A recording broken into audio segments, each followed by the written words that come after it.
já teve antecedentes relacionados ao mesmo tipo de prática criminosa dentro de um ônibus contra uma adolescente.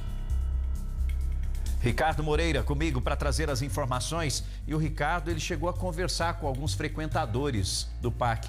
Eu acho que o sentimento é de revolta para todos, né, Ricardo?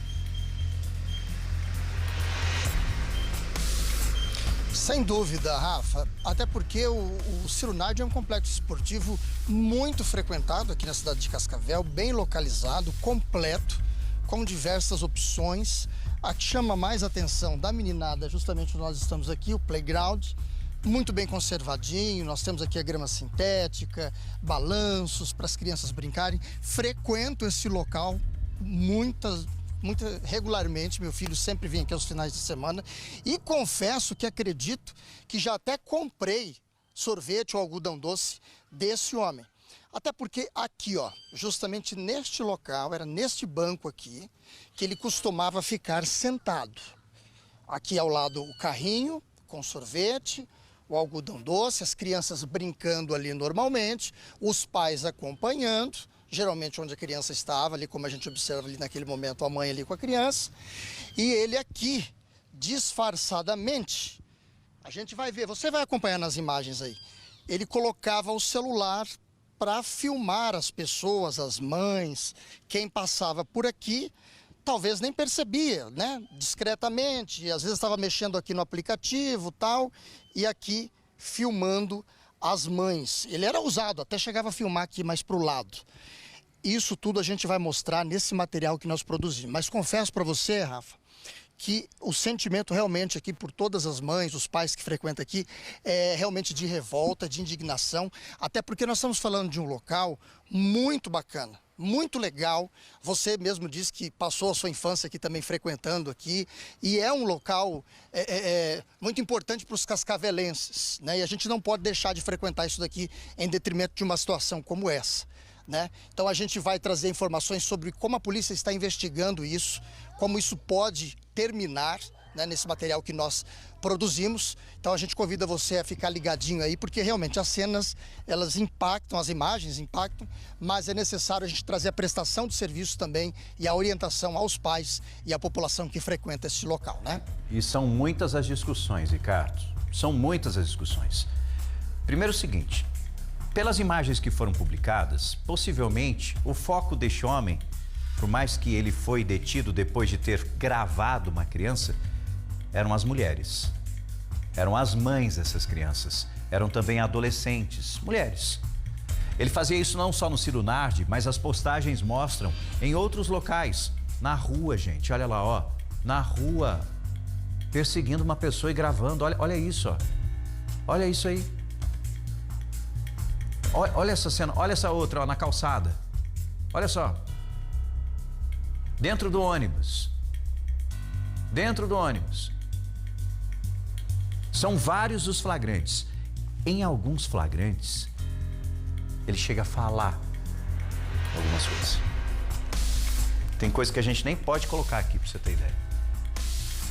Por exemplo, onde o Ricardo está, onde ele ficava para vender o algodão doce, para vender o sorvete, em um determinado momento, como uma mãe foi se aproximar dele, ele chegou a falar alguma coisa nesse vídeo, gravou inclusive isso, né? É isso, né, Ricardo?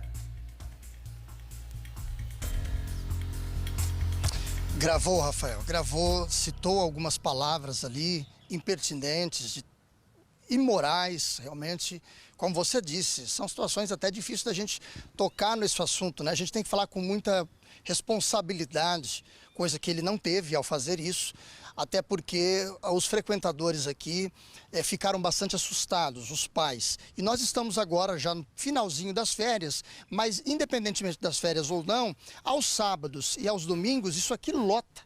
Isso aqui enche de criança, de pais, porque é um ambiente muito legal, com sombra, muito bacana, muito legal mesmo. E é bem o que você disse, é um problema que já não era de agora, né? Era de antes. E outra, os pais não suspeitavam porque é um senhor, nós estamos falando aqui de um senhor de aproximadamente 60 anos de idade, né? Um senhor que tem idade para ser avô ou bisavô de muitas crianças que frequentam esse local. Então ninguém realmente esperava. E a gente sabe que no dia a dia tem esse tipo de coisa, mas tão perto da gente, de uma forma tão escancarada, tão invasiva como nós vamos mostrar aqui hoje, eu acredito que muitos pais foram pegos de surpresa, inclusive eu, que frequento aqui esse local também. Eu também frequento aí com meu filho adora, e você falou uma questão que dá preferência ao local para muitos pais, a sombra, que ali o parquinho fica na sombra, você tem muitas árvores ali, a criança pode brincar em vários horários do dia e por isso que a movimentação é grande. É um local público bonito. Vamos mostrar as imagens, ó, Antônio Silva mostrando, abrindo todos os detalhes aí, mostrando esse parquinho, né? Este local, onde muitos frequentadores aproveitam, crianças aproveitam e ali, de acordo com as informações, esse sujeito estava gravando as mulheres, publicando nas redes sociais e durante a gravação uma mãe percebeu, falou, ó, tá gravando a minha filha, vou lá. Ele começou a querer apagar os vídeos, aí ela... Que bom, chamou a polícia e a polícia fez a detenção deste homem. Só que ele tá solto. Tá solto. Chegaram lá, levaram para a delegacia, ouviram ele e liberaram. Mesmo ele já tendo uma passagem, uma ocorrência, melhor dizendo, em relação a uma importunação que aconteceu dentro de um transporte coletivo contra uma adolescente. Do mesmo jeito. Qual a sua opinião? O que você pensa sobre isso? Hoje nós vamos falar e muito sobre isso, trazer vários e vários relatos, detalhes, ouvir a população, mas nós queremos ouvir realmente você e cobrar das nossas autoridades. Primeiro, a polícia que investiga esse caso. Segundo, o governo municipal tem que ter um controle de quem é um vendedor ambulante que vai para um parquinho, para um local público como esse. Terceiro, atenção vereadores do nosso município que aprovaram em 2014 regras rígidas em relação aos vendedores ambulantes. Criaram até um conselho para aprovação dos vendedores ambulantes. O que adianta a lei ser criada se a gente não tem uma fiscalização ou novas implementações para que isso não aconteça? Um cara que já tem passagens, já é conhecido da polícia, estava simplesmente do lado de um parquinho vendendo algodão doce. E aí?